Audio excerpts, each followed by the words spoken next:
Berawal Bapak kerja itu di Tanah Merah, Iya, sebagai operator di instalasi sebagai Tanah Merah. operator instalasi Tanah Merah ya. Nah, Pada saat itu kepalanya ataupun direkturnya Pak Nasir. iya, Tentunya banyaklah lika-liku yang telah datang ya Pak ya. iya, Banyak tantangan dan rintangan yang menghadang. iya. Coba ceritakan dulu Pak bagaimana sejarah awal Bapak lagi. Sejarah awal saya bekerja di PDM, selama saya bekerja,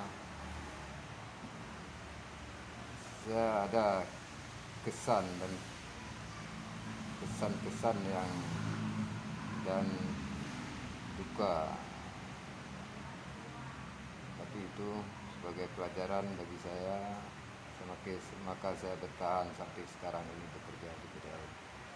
Jadi diawali dengan pertama saya bekerja sebagai operator di water treatment Tanah Merah yang sumber air bakunya dari Lawe Harum. Diawali dengan gaji saya masih minim waktu itu, masih dengan dirupiahkan 30 ribu rupiah per bulan yang saya terima, tapi saya bisa bertahan di situ. Semasa saya di kontraktor, gaji saya masa itu masih 150 ribu. Jadi sesudah masuk saya di PDM, gaji saya 30 ribu per bulan. Berarti Bapak lebih memilih di PDAM Negara ini. Lebih memilih di PDM Titagara. Alasannya apa itu Pak? Kenapa Bapak sangat memilih di PDAM ini? Awal-awalnya saya nggak bersedia masuk di PDM. Kenapa begitu? Saya gini, pertama saya mengenal Aceh Tenggara ini.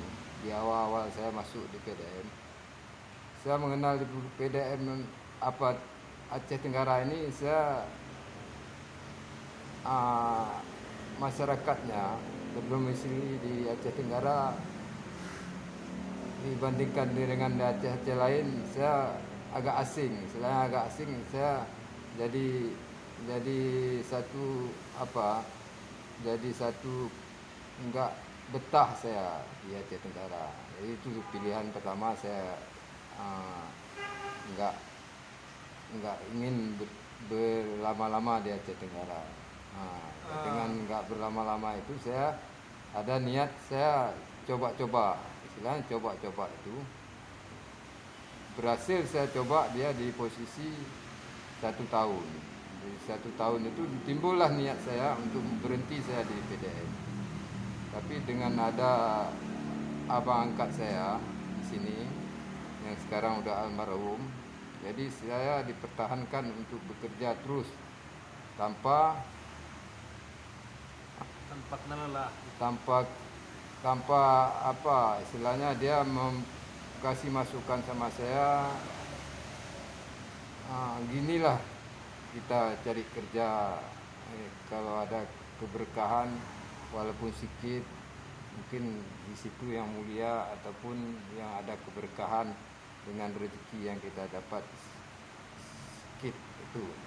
Mungkin di waktu itu sempat juga dicontohkan sama kayak orang mengambil nira, air pola. Kenapa? Atau diumpamakan dengan batang nira waktu itu sama saya. Jadi batang nira itu, jadi dari akarnya sampai ke daunnya itu semua bermanfaat.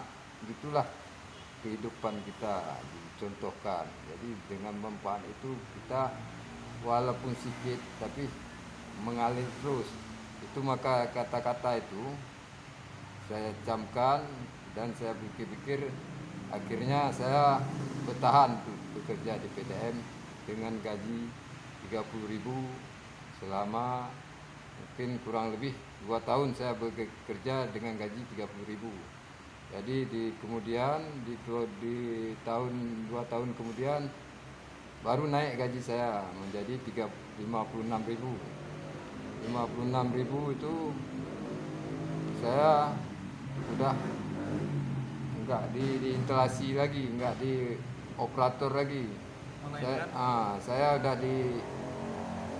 diutuskan untuk di bidang distribusi. Saya udah di Indo di kabupaten, istilahnya kerja udah di kantor Indo. masalah distribusi itu Pak. Distribusi itu artinya apa Pak? Supaya kita bisa memahami lebih dalam lagi ini. Coba dijelaskan secara singkat, padat dan jelas. Kalau mengenai bidang distribusi, kita memang niat kita memang bekerja ini di samping mencari ibadah di dalamnya, dan kita mendapatkan ilmu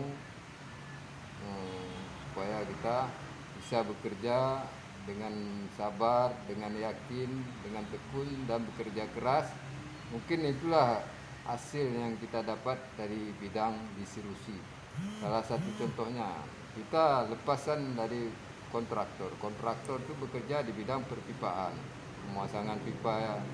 Mulai saya sebelum masuk di Kota Cane, saya sudah mulai bekerja di pipa besar.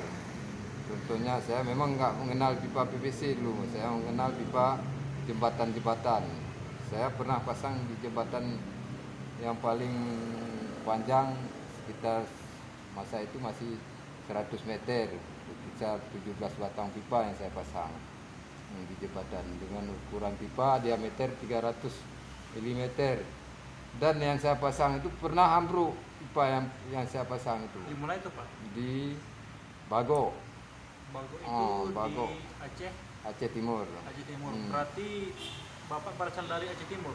Iya, saya berasal dari Aceh Timur. Dan merantau ke Aceh Tenggara. Saya merantau karena bekerja ada pekerjaan di Aceh Tenggara, proyek, saya ikut dengan proyek itu.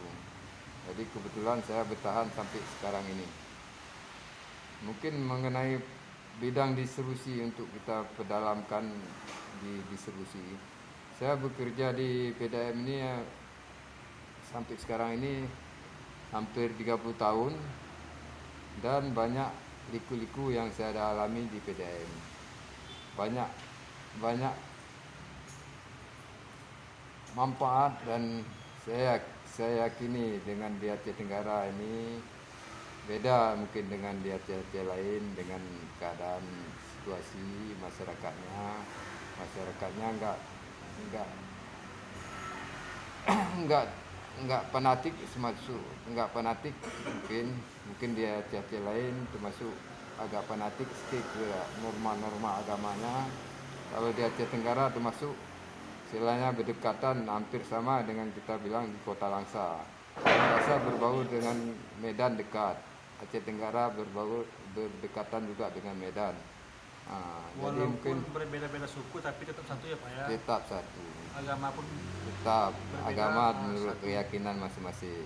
Jadi itu nggak ada pengaruh ke situ, ke agama itu tergantung orangnya atau niat seseorang. Tapi itulah di Aceh Tenggara ini termasuk yang bisa saya bertahan istilahnya. Walaupun segitu saya dulu awal masuk di PDAM, sebelum PDAM pun sebenarnya saya banyak hal yang mengalami saya buntu, nggak bertahan di Aceh Tenggara ini. Contohnya saya masih kerja di kontraktor dulu di Lawidiski. Itu di Lawidiski itu masa saya kerja di kontraktor selama hampir 6 bulan saya di situ. Saya lihat masih banyak babi berkeliaran. Kadang saya pun berpikir sampai ke tempat saya tinggal, di kos saya tinggal, di tempat mana itu Pak? Di Lausila ya. di Lawidiski. Di Laudisky.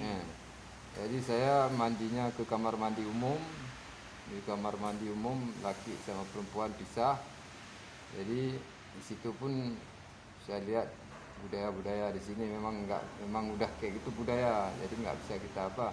Saya ikut juga mandi di situ dengan sopan, namanya kita muslim ya sopan. Mungkin ada teringat saya ngambil wuduknya di kamar mandi. Di kamar mandi. Di kamar mandi berjarak. Sedangkan penduduk di situ agamanya lain dengan Agama lain ya, kita mayoritas Kristen di situ. Nah, jadi saya berpikir sampai ke bawah ke rumah tempat tinggal saya, tempat kos. Jadi saya lihat babi di bawah, banyak berkeliaran babi. Dan tiap hari Minggu pagi sudah ada pasar daging di pinggir jalan. Jadi saya makan di situ berdomisili sampai 6 bulan. Jadi yang ada makanan saya ikan mas sama telur. Ikan mas sama telur. Berarti ada dua Jadi pilihan ya Pak ya. dua pilihan. Jadi saya hampir 3 bulan saya makan telur. Jadi telur itu saya banding-banding dengan ikan mas. Telur 600 perak dia per porsi dia makan situ. Sedangkan ikan mas 900. Jadi Bapak lebih memilih telur ya? Jadi dia di akhirnya 3 bulan saya memilih ikan mas. Memilih ikan mas. Bosan saya makan telur. Berarti awalnya itu memilih telur. Jadi ada warung satu-satunya warung namanya Warung Tanjung. Warung Tanjung itu Orang di yang Padang. orang Padang ya Pak ya? Satu-satunya masakan dia di Laidiski. Rumah makan yang ada itulah orang kita Padang. Itu namanya Tanjung, warung makan Tanjung. Agama Islam ya Pak ya? Ya, jadi saya memilih itu tempat makan saya. Akhirnya saya bertahan dengan ada makan saya di sana ada yang apa. Jadi mungkin itu awalnya saya di kontraktor, sesudah masuk di PDM tahun 1989 saya bergabung di PDM. Dan waktu itu kepala PDM-nya atau direktur utama PDM Haji Muhammad Rizki BE. Itu orang mana Pak? Orang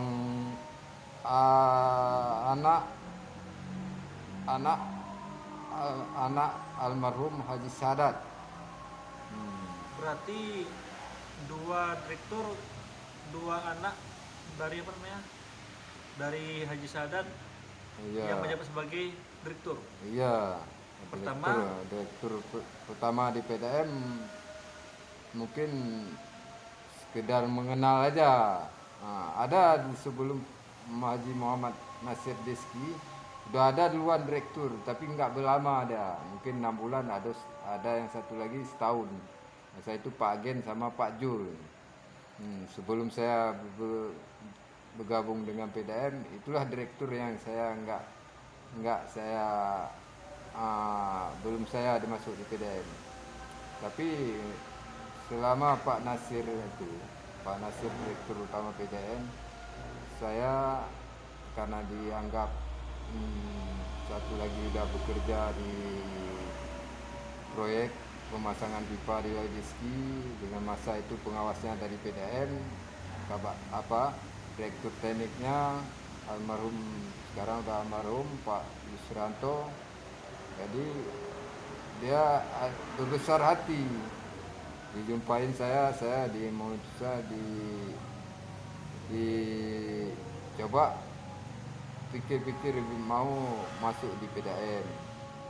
Jadi itulah saya pun berpikir-pikir, akhirnya saya bekerja di PDM. Dengan bekerja di PDM, saya selama hampir 30 tahun ini, lebih malah 30 tahun lebih ini yang sekarang masih saya bertahan di PDM.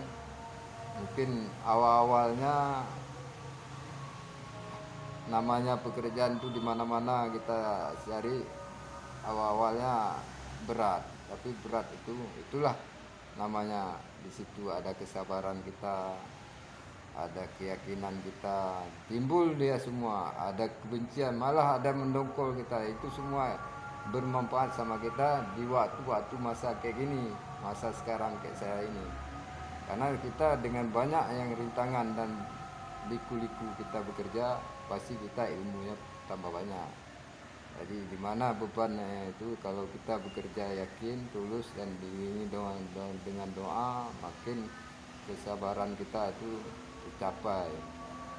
Mungkin awal-awal gitulah kehidupan di PDM. Tapi kalau lihat di PDM sampai sekarang ini, itulah yang kita nikmati sekarang ini. Jadi posisi saya udah 30 tahun lebih, mungkin yang baru-baru bergabung di PDM.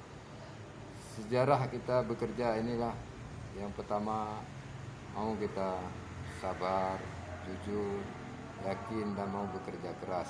Itu dimanapun bekerja kita tetap masih diperhatikan atau dibutuhkan sama tempat yang kita kerja. Untuk yang masih baru-baru bergabung di PDAM. Jadi ada lagi mau ditanyakan sama saya? Ada Pak. Menurut Bapak PDAM ini berdiri pada tahun berapa? PDAM ini berdiri di tahun 86 baru berjalan, baru terbentuk di 86. Jadi di 86 saya belum sampai ke Kutajane, masih saya di kampung. Jadi 88 saya baru sampai di Kutajane. Jadi di 89 saya baru bergabung di PDAM. Jadi begini Pak, pada tahun 1986 menurut Bapak, sepengetahuan Bapak, pertama kali terbentuknya instalasi yang berada di Aceh Tenggara ini dari mana sumber airnya Pak? Saya di masa tahun 1986 saya belum masuk di PDAM Ya, Tirta tapi Agara. menurut sepengetahuan Bapak, Tapi sepengetahuan saya PDAM ini berawalnya saya sempat juga di ujung ujung puncaknya di ujung pengambilan air, masih mengambil air dari Lawi Alas. dari Lawe Alas, Berdomisili di intake-nya masa itu di Macang Kumbang bawah. Kumbang bawah. Berarti kalau di Lawe Jadi Arum ini baru Pak ya Pak? Lawi Arum baru. Jadi di Macang Kumbang itu ada saya bekerja istilahnya masih berkisar sekitar 6 bulan di akhir mau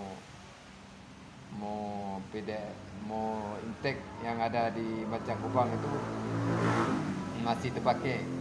Jadi di 6 bulan kemudian itu baru pengambilan sumber kita di Peranginan.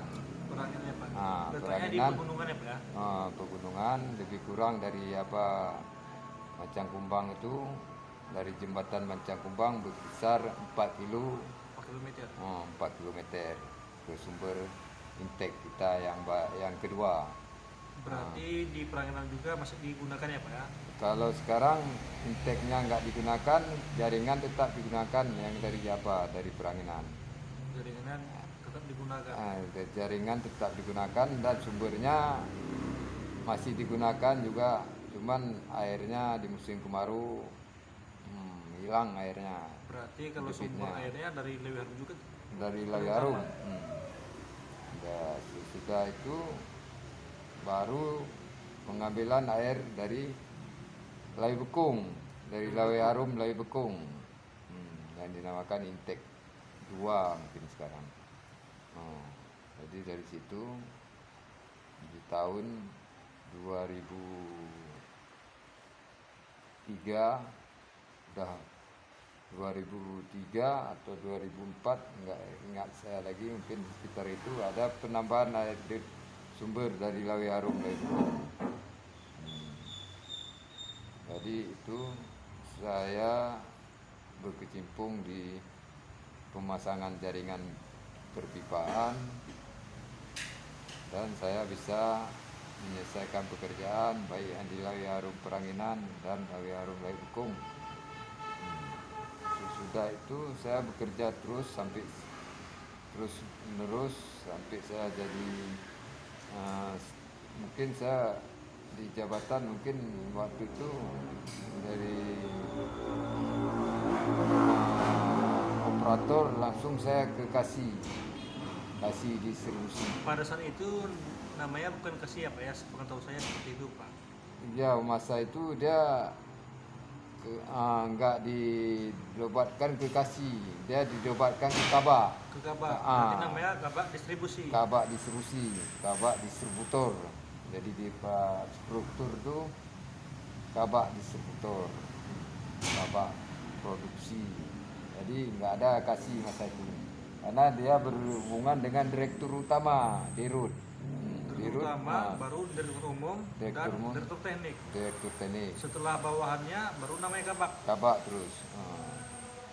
Jadi begitu ya Pak. Gitu dia masa itu.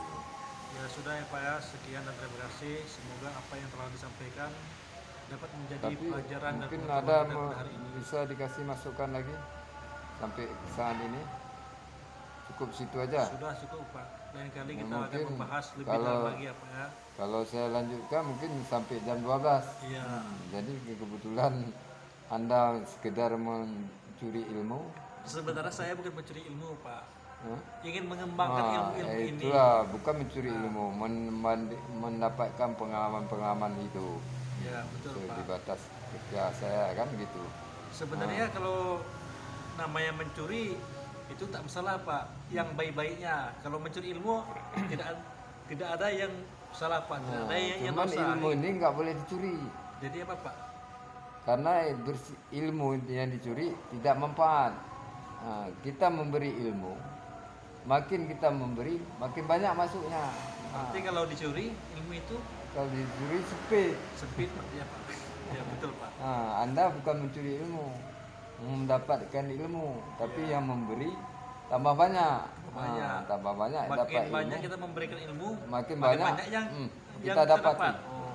Itu kuncinya. Kalau ilmu ini ibarat kita bilang, kalau kita lalui dari masuk awal kita bekerja di PDM, dengan kita ambil ilmu mungkin kayak saya bilang tadi, dari mungkin minimal 4 jam dah dapat kita yang 30 tahun yang saya alami di PDM. Dengan saya cerita sama Anda kan, 30 tahun saya bekerja di PDM, mungkin saya cerita dari awal mungkin sampai akhirnya butuh waktu mungkin 4 jam. Jadi ilmu yang Anda tanya, yang sudah saya sampaikan mungkin Baru mendasar ya Pak ya. baru mendasar. Awal-awal saya buka Nah, apa-apa. perbincangan. Lain kali kita akan mempunyai waktu yang lebih lama lagi ya Pak ya. Cuman Karena cuman ini nggak boleh dikembangkan. Cukup Pak Roji aja yang sekedar tahu. oh ya betul Pak. Terima kasih. Assalamualaikum warahmatullahi wabarakatuh. Waalaikumsalam warahmatullahi wabarakatuh.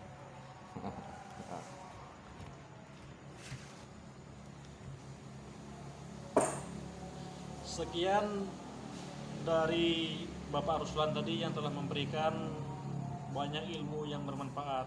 Mudah-mudahan apa yang telah disampaikan beliau akan berguna bagi kita semua. Sekian dan terima kasih. Saya Roji Tanjung.